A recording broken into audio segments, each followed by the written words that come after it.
Let me invite the panelists on the stage. Mr. Mathur, founder and CEO SM Consulting. I think many people, somebody here that recently the big accident happened at Hyatt Regency. That accident is with Professor Tribhuwan Singh. Faced with a major accident, so he's not able to come.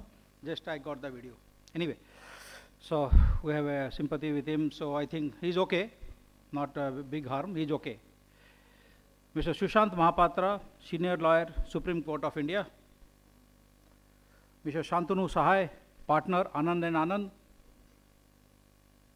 Major Subhendu Mahunta, Director, Financial Crime Prevention, FPL Technologies.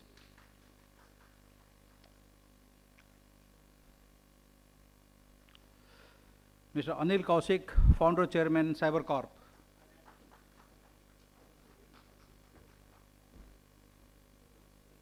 Back office, can I have the slide, please? Ravinder, slide, please.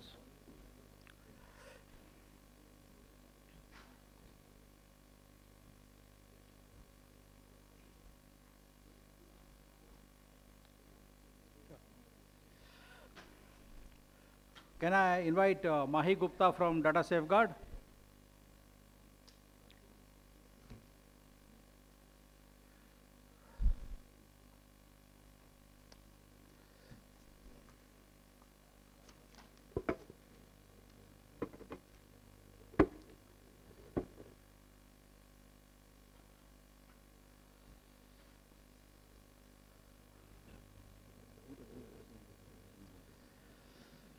So the theme of the panel discussion is data privacy at ticking time bomb for industry. Okay. So before we start, if I could request every panelist to speak about them in one line, it would be great. Start with Mahi. One line. About yourself in one sentence. Yep. So that everybody should know about you.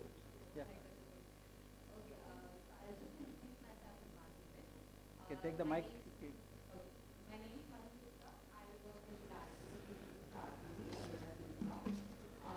I have a master's degree in law and I hold certifications from the IIT, the IIT in Belgium. And I am a previously enthusiast and also. Thank you. Samir. Yeah, good afternoon, Samir Mathur. This is my actually 6th year in IT. I started in IIT and before in the Qatar. The last 2 years, almost 2 decades, we are in technology advisory leader the base, working on cybersecurity for the last 5-6 years, especially on the DPDP. Previously about DPDP, now we are in the DPDP advisory. Thank you. Mr. Anil Kaushik.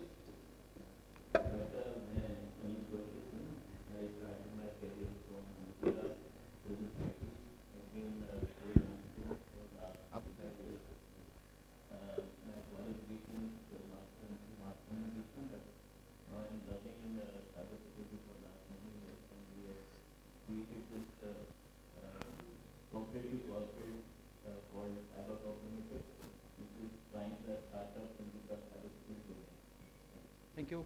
Shantanu. Thank you, Dr. Sahu. My name is Shantanu and I'm a partner with the law firm known as Anand and Anand Advocates. It's been almost 17 years into this practice. And as a part of my profile, I take care of software license compliance issues, e-commerce, cybersecurity, and privacy matters. Thank you. Wonderful. Subhendu.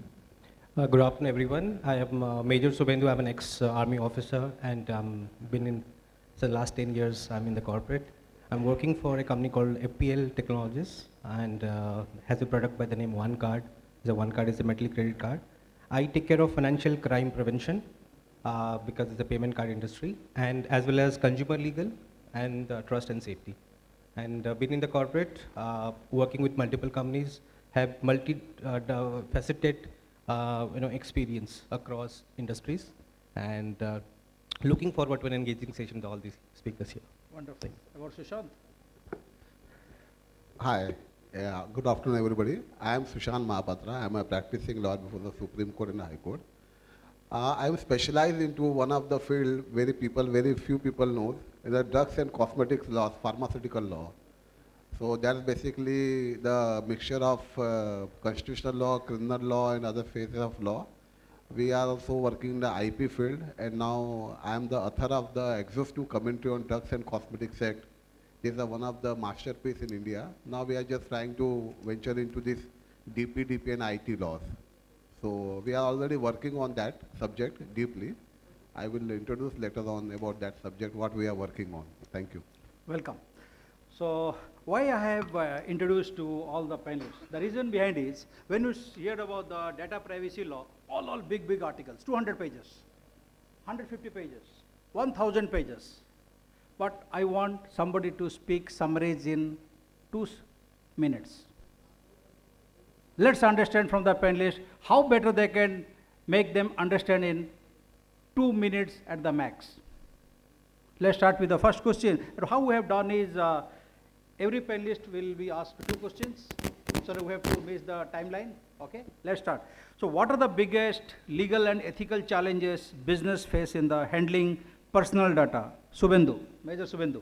So I'll take the cue from Dr. Duggal.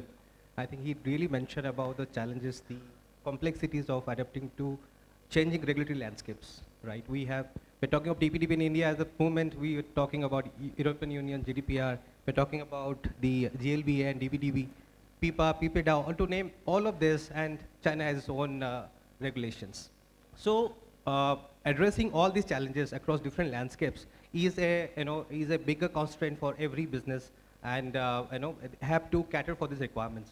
Further, as we kept hearing from Dr. Sandhu also, the emerging CI, the AI and the cyber landscapes, and also the biometrics to add on, the new regulations are coming up. Of course, many countries have already adopted, and this was clearly mentioned by Mr. Oswald during, and also Mr. Dr. Sahu also mentioned about this. And so, many countries are adapting to these changing regulations, and how we address these challenges is a difficult task for the legal fraternity. Because having any gap in this or being non-compliant attracts regulatory penalties, including lawsuits. Right. Secondly, we talk about the cross-border transactions. Any cross-border transactions has its own ramifications, because your data is, the company is placed in one location, the data is sitting in another location, processing is happening in another locations. So you are going through a intricacies of data transactions across boundaries. So that comes with a lot of challenges, because there is no standardization here. Secondly, we have heard about many countries the government has access to the personal data of the customers. So personal data of customers are very sensible and sensitive in nature. This is a very serious challenge for everyone out there. Third, I'll talk about the complexities which is involved in taking the user consent, because not all the users are okay to share the data across the boundaries. So this is a challenge. We'll talk about the cross-border transactions. Similarly, because of all these challenges that is coming up and this brewing up, the companies are required to have enhanced consumer protections and transparency. Wonderful. So consumer protection and transparency involves a lot of issues here. First, of course, we talk about DPDP also, we have consent management. Secondly, the data adaptability, the data protections, the data transfers, data portability, and third-party data transfers. All of these are involved, and companies need to really cater for these requirements. On the ethical side, mostly I see 2 major challenges. One is use of bias algorithms. Bias algorithms are used to do very customer-centric advertisements and create a market for them. And also false narratives that is created for a company, which is actually anti-competitive, which creates a false competition in the market, and that is actually adversary, and that is really not good for the health of the industry as such. So these are 2 major submissions, I'll say, on the ethical side, and transparency is very much required. What data is consumed and what data is processed, and what consent that the customer is giving, and how the ethical practices are being adhered to in the data processing is something of paramount importance. And just hear from Samir. Yeah. So since I come from the technology advisory side and we conduct workshops on DPDPA compliance, there are 2-3 challenges that we see from actual implementation side. One is that the consent, actually the base of this law is that consent from the concerned data principal. And taking and managing consent has become a very big challenge, especially for organizations where the number of data principals or number of PII holders are very, very large in crores, large organizations. Whether it's a BFSI or an e-com company or a logistic company or NBFC. Managing consent is one of the biggest challenges of this. Other is that spreading awareness within the organization in terms of how do you convince people that this issue is not a primarily is not a cybersecurity issue. It's a personal privacy issue. So we conduct an exercise called a harm audit, where we try to convince the customer that what kind of harm will the loss or breach of your personal data will incur, to be able to explain that what harm can it come. So of course there is sensitivity index, there is PI index, probability impact index, but that's going into detail. So convincing even the people at the high management level of the harm that can come, potential harm that can come, is a very big challenge, I feel, besides consent management. Thank you. Wonderful. Let's hear from Mahi. So I think I'll just add on to whatever points have been made, which are very fair. I think biggest challenge is trying to understand, to draw a line between where does privacy end and what are the operational requirements for a business to be conducting business, right?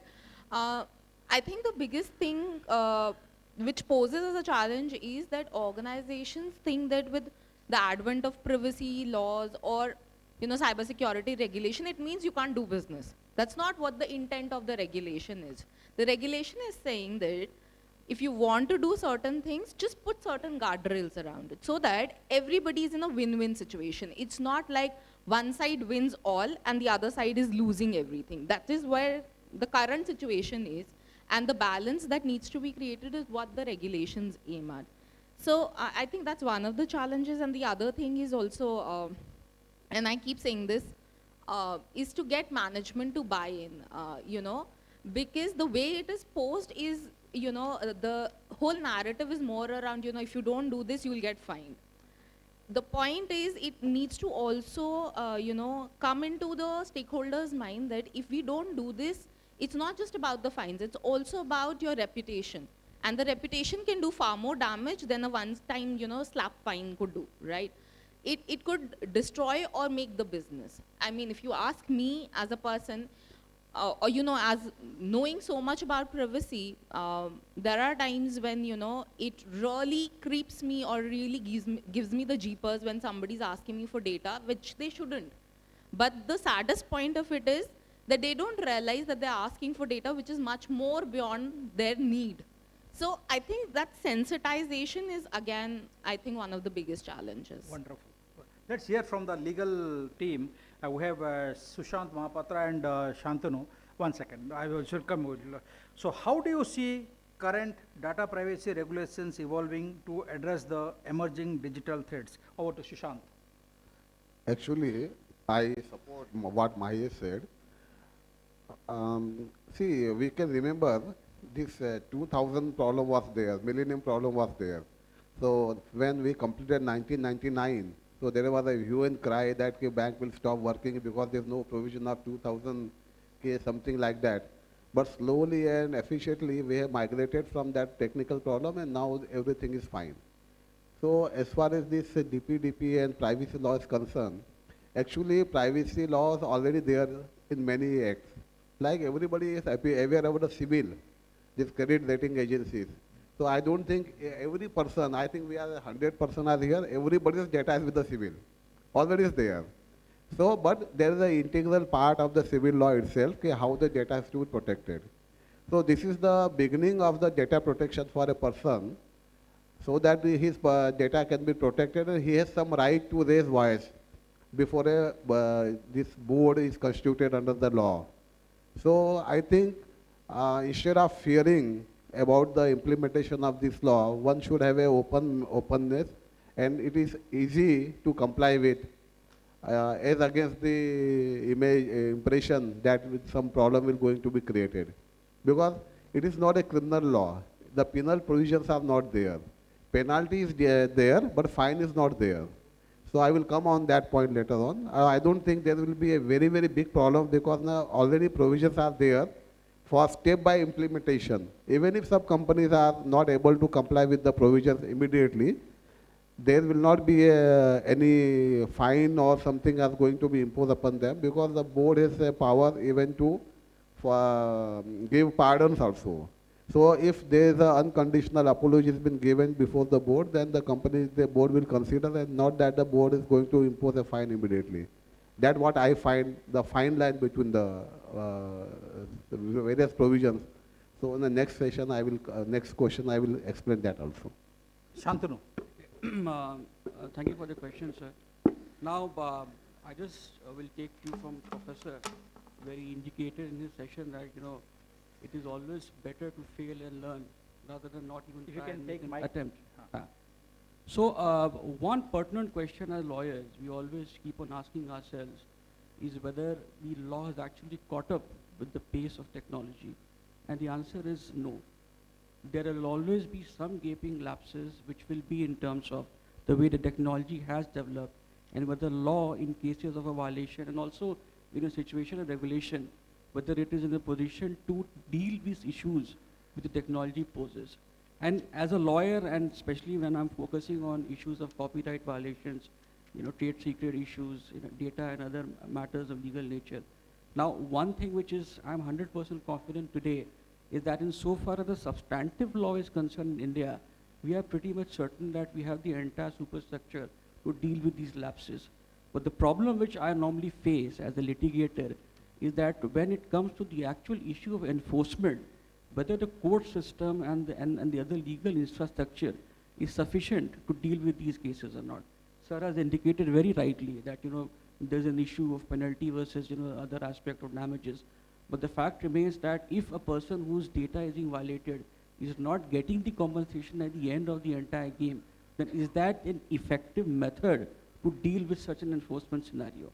Second is, I am not only looking at a data which is of a personal nature as a litigator, because one violation will have two sets of data which is being violated.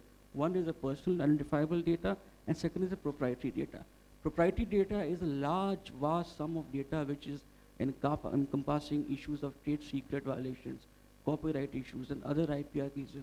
How are we dealing with those situations? Whether the Copyright Act is sufficient enough to deal with these aspects or not? Whether the IT Act per se, what are the defenses which the counterparty will take? Whether there are issues of fair dealing, but there is a research matter which is being given, or safe harbor provision being allocated to them.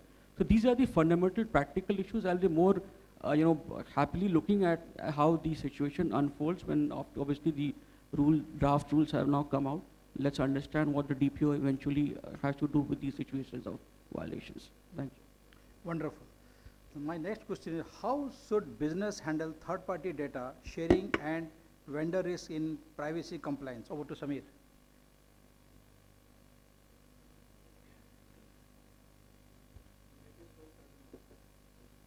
Hello? Yeah. You make it so sudden that it strikes. Okay, so from third parties, there's a term that we use called TPRM, third party risk management. So the system is quite well defined. First of all, I like to clear this notion that many of us in this room are under the impression that because the rules are to be formulated, they're to be notified, we have a lot of time for implementation. Actually, I would like to clarify that that's not a fact. The rules are just ways to go to the end. The law is very clear, the law has been passed. The only thing that is pending, if I may say so, is the formation of the DPB, which is also ready, but only to be notified by the government. Coming back to the question, the TPRM, the process is pretty well defined in terms of whatever PII we are collecting from the vendor for enrollment or for onboarding. So most of the data being collected in terms of the third party vendor is actually doesn't come under PII. So doesn't come under digital PII. So as a result, not part of this law. Whatever is part of the law is, for example, the director's personal information, which could be a DIN number or a PAN number. So we are, the law is bothered about the digital PII part only. And of course, we have to follow the same consent management rules and the same notice management rule that we follow for other third-party vendors. So having said that, the applicability of the law, like I mentioned, the harm that can come from the leakage of any PII is common, whether it's an internal employee or a third-party vendor. Thank you. Okay, wonderful. Over to Sushant. As far as the compliance is concerned, if throughout the law, one thing I observe that the purposive consent is the main thing. So when I say purposive consent, when the consent is given, now the consent can be divided into two parts. Consent already given, so that the data is already in the market, and consent to be given. And the purpose of the consent is a very important factor. Now we will come on a practical side. When a company faced with the question how to implement the data, now the company already has a data with them previously. Now the law come into force, the rule will be advertised. The moment rules are notified, the law is going to take its shape. So in that case, the data fiduciary who is processing the data has been given a task. Before processing any data, they have to inform to the data owner, I think. What was data owner? Data principal. So only after giving a notice to data principal, the processing can be taken place. So again, I will come on a practical side. The government will give some time, 1 year or 2 years, slowly it will be implemented. So the practical side, if the person has already data, like suppose I am a lawyer, I am running another portal, legal portal also, so we have already some 1,000 subscribers are there. So I want to process that data. The processing of a data again take you to what is the processing. Even a storage of a data with you is also a processing under the Act, Section 2 of this DPDP Act. So before using that data, the person, the data who are processing, they have to give a notice to a data principal that we are going to use your data in this way. And then the purposive consent will be there. The only problem is that there should be implementation. How the implementation? Purposive consent, taking consent is a main factor, main part which I have seen entire DPDP. The consent, the person who is giving a consent, there should be a free consent, specific consent, informed consent, unconditional consent, and unambiguous consent. So whosoever taking the consent from the data principal, they have to formulate that in case the consent is taken, it is free. When it is free? When it is unambiguous. When it is unambiguous? When it is clearly the picture is given to them, your data is going to be used for this particular purposes. Then only the free consent will be there. So in a legal parlance, what I can see, that there may be a dispute only on the part whether the consent is free or consent is purposive or not. So my request will be to the industry that when we are going for the consent, our consent should be formulated in such a way that tomorrow we will be able to prove that the particular information is given to the person and knowingly that person is given as a consent. So there are a number of things, the consent, withdrawal of consent, when the data has to be removed, because once the purpose is finished, the data has to be removed. The purpose is the main central point which has to be taken into account. Good. Nicely you have summarized that consent you have taken by physical consent or taken with the digital consent. Whether digital consent is taken with my consent or you have taken some other way of consent, that remain a question mark. See, one thing. Suppose I am a tour operator. Somebody want to take a tour operation from me. So if I say, no, I will not give consent, so I will not get a service. But then tour operator will ask, I will use your data for supplying you the information of a Marriott hotels or some hotel chain. Yes or no? You can say yes. I want to use your data for the booking of a ticket. Yes or no? Yes.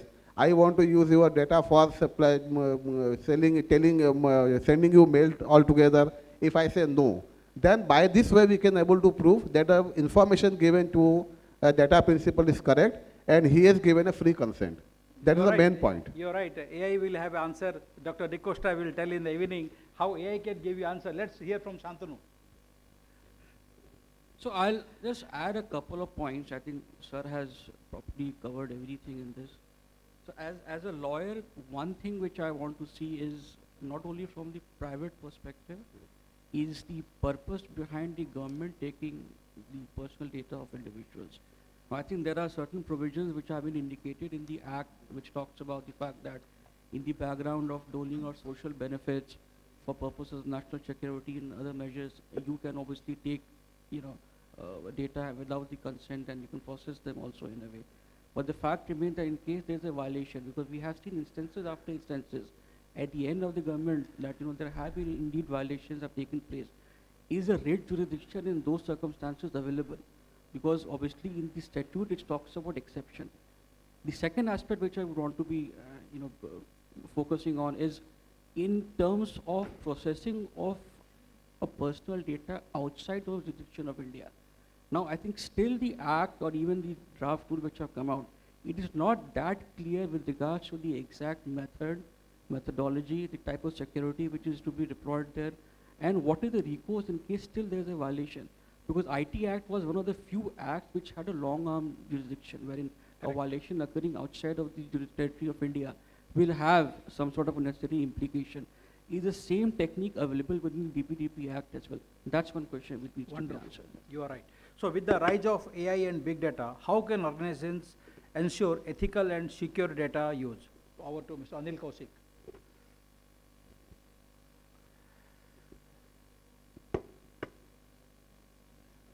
Yeah. So first of all, I would like to clarify a few of the points. Number one, that the ownership of the data is with the creator of the data or maybe the data principal. That has to be understood. That's the bottom line. Number two, no data privacy can go without the liabilities attached to that. So liabilities will be increased, liability will be there, and those could be stringent in the future. The lapses which I could see in the system, that there is no provision for the keeping the data, how to store the data, where to store the critical data. We have seen last year that there was 2 ransomware attack in All India Institute of Medical Sciences, where the entire data has been kept of the who's who of this country. Prime Minister's data, health data is there, President health data is there, even the Defense Minister. All data were kept there, and 2 times in 1 year it was stolen, copied, and the ransom was even procured. Now the question is how this DPDP doesn't give you the clear picture that how you should be keeping the data.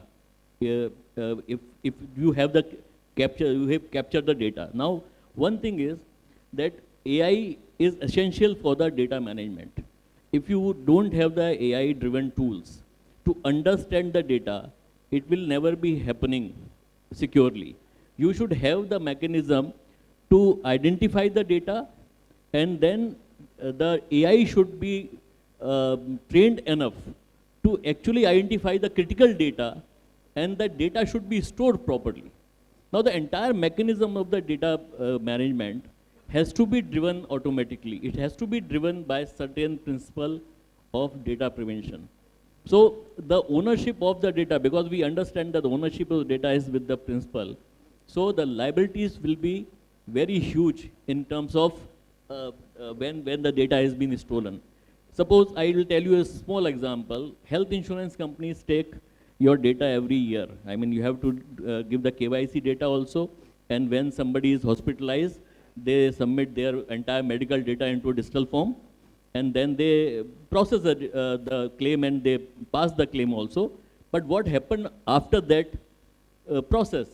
That data is being dumped somewhere, which can be, available freely to the people who will be. That is a gold mine. That's a gold mine. Yeah. So there are lots of examples like NBFCs, bank, insurance company, all this data. Even, I can tell you, you might have heard last year, Mahua Moitra's, there was a member of parliament whose membership was taken away because of the her NIC email was opened by somebody in Dubai.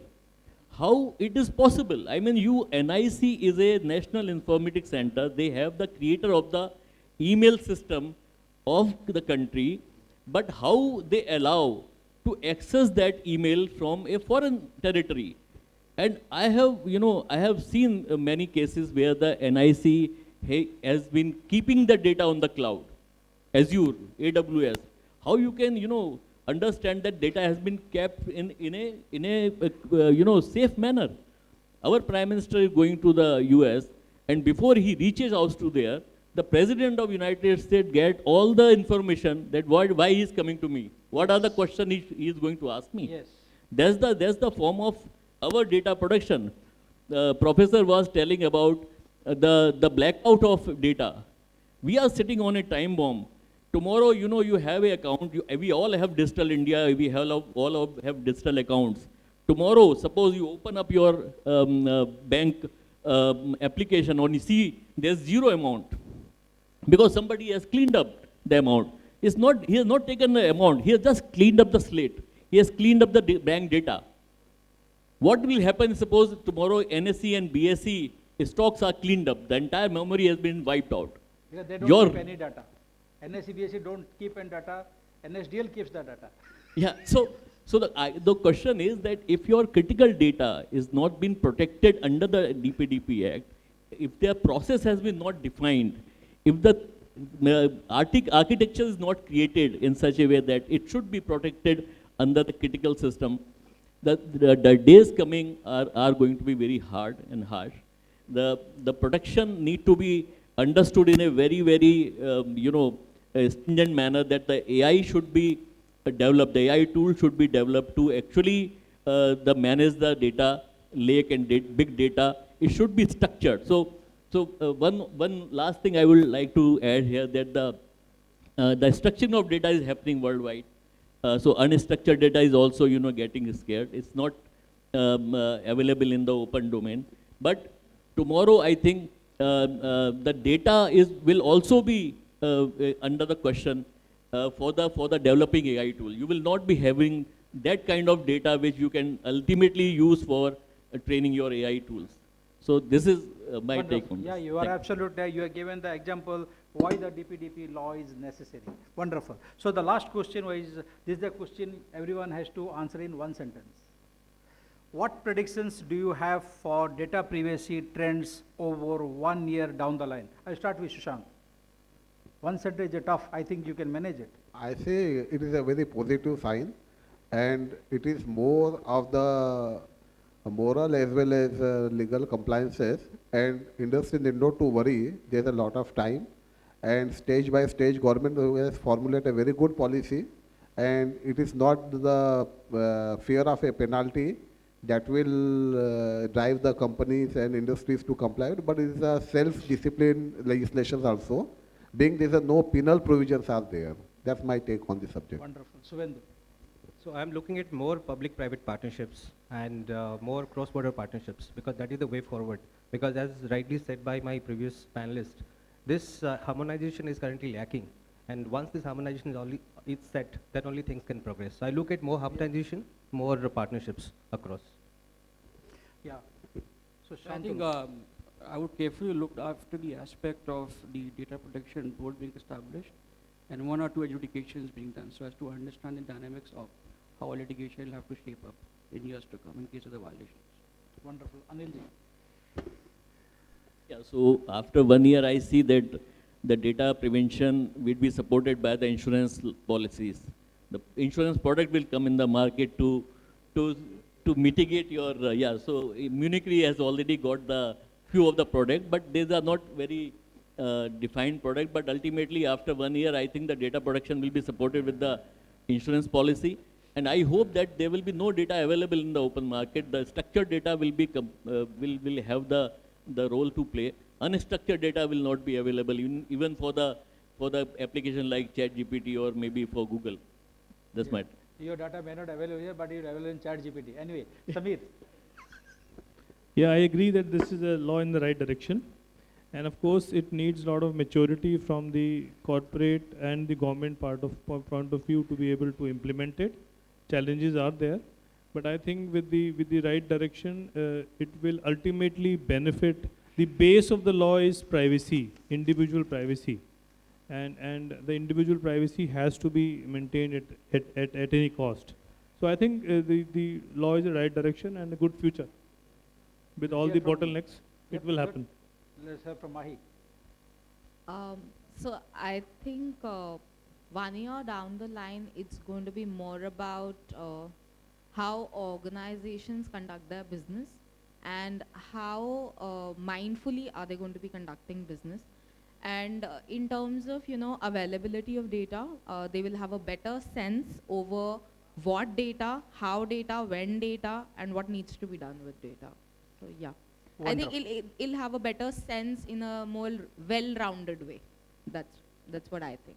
So wonderful panel discussion. We hear from the legal experts, and we have the industrialist, and we have the legal expert from the data privacy company also. So thank you all the panelists for joining the session and sharing the inputs. Thank you very much.